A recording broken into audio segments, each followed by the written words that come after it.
spatial reserves data blog, using these perspectives in an actual GIS activity. So a professor and I got together and designed a lesson around a art-o-mat. This is a refurbished set of cigarette machines that used to dispense cigarettes, and now they're dispensing local art. Very cool idea, very innovative. But we decided to, in the past 12 months, choose these 12 variables. If in the past 12 months, someone's ordered from an Etsy website, some sort of artsy thing, went to a museum, went to an art gallery, or did any painting or drawing. Those were the criteria we chose. How do I get that data? Business Analyst Web is what we used for the tool. So then we had students looking at these 4 variables, and then, okay, of these 4 variables, what's the best place to deploy one of these art-o-mat machines? Also heavy foot traffic, so they looked at the satellite imagery to figure out where in the community people tend to be walking, because this is definitely a walking kind of you encounter one of these things. Hey, that looks interesting. I'll buy that piece of art. Support the local art community. Fascinating. But the reason why I bring this up, folks, is because we didn't just look at median age, median income. We looked at these 4 criteria right here. And the data is available. The tools are available, in this case, Business Analyst Web, so ArcGIS Business Analyst Web. And we used it in a real world scenario. This is a real kind of decision that needs to be made, not just locating these art dispensing machines, but other things like that. And so again, it's integrating social behaviors in determining the best location for one of these things. So again, the research cycle is important. I hope I'm illustrating here this whole asking questions, figuring out what tools you need to use, what methods, what perspectives, etc., that you need to use here. Data collection and creation, we could talk about this whole story map I put in the beginning of this video. It's a briefing type of a story map, so think about using briefings in your own work.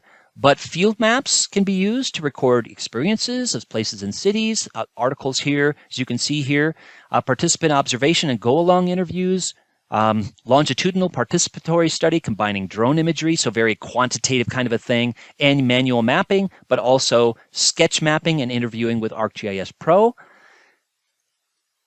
A couple of other examples here: public questionnaire with Survey 123 to collect locational and qualitative data from Ismail Chavite. Map elicitation using digital maps or other GIS outputs as an interviewing tool to prompt discussion and reflection. Engaging participants to use ArcGIS Survey 123 and ArcGIS Story Maps to document narratives and support interviews about relationships with place and nature. Oh, I love this. So lots of examples here. I'm only highlighting a few.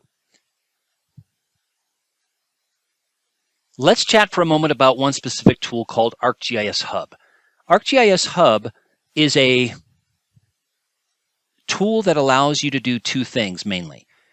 Serve data and information on your community, about what your university research team has done, and your nonprofit, etc. So a way to serve up data without you having to be a web serving, guru that a lot about IT and how to configure websites.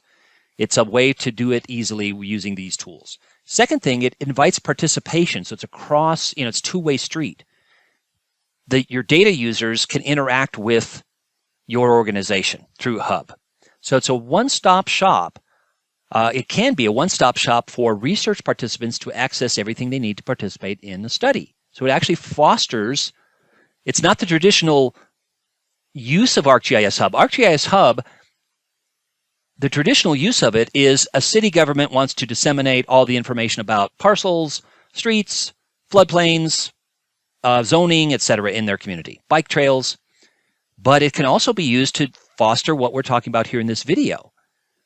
It can provide a good method for you as a researcher to disseminate your information to your community. Include community accounts for researchers to provide research participants with access to tools to generate data. Organize participants and configure Hub in ways that protects the privacy of the participants and the data they share. So those are built in.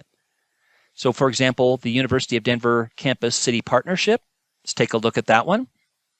That uses a ArcGIS Hub technology, amplifying community voices in public policy and planning. You can see the projects here. And that's a good example, so I wanted to feature that one. And Connect Ocean is another Hub site What is that all about? As the name implies, environmentally and socially responsible actions. To understand and conserve marine ecosystems worldwide through citizen science, community engagement, and government support. Fascinating. So you've got tools, you've got some live interactive web maps, you've got other things that you can explore.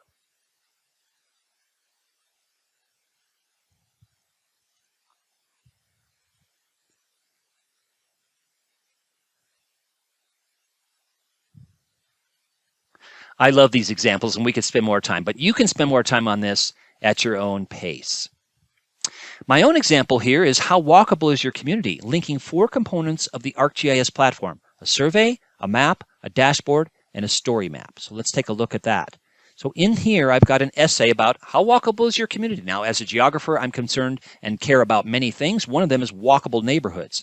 So in the essay, I describe why I created it and so on. And in the actual story map, I have a series of photographs where people look at, hey, Joseph, this is walkable, or is it, or not walkable, or it's sort of walkable. So I ask people to look at a series of photographs, then talk about what's walkability, why do communities care about it, for economic, for social, for health reasons. And then inside the story map, I've got a survey that is an open survey that you can actually participate in. Is your location that you're looking at right now pedestrian friendly or unfriendly? Rate the walkability from horrible to excellent. Tick all the choices that describe the site: dangerous cross traffic, dedicated path or sidewalk, unsafe, whatever. Where is it located, which is germane to our discussion here today, and submit a photograph of the site. Okay, so then after that, as you probably would suspect, I've got a open survey, so I've got points from all over the world where people say, in terms of the green symbols, this is walkable, but in terms of the hollow symbols, this is not walkable. So let's take a look at some of these points that people have submitted. Okay, that's rated as horrible for pedestrians. Okay, interesting. This one, not ideal for pedestrian. That's me out in the middle of Kansas. Okay, not ideal. There was no walkway there. This is rated as good for pedestrians. Okay, fascinating. So the point is, excellent for pedestrians. The point is, it's an open survey, and another point is that the survey 123, in this case, ArcGIS survey 123 results get placed into this map, interactive map that you can interact, and it updates as people fill out the survey. And then the last thing I have in here that I want to share is a dashboard.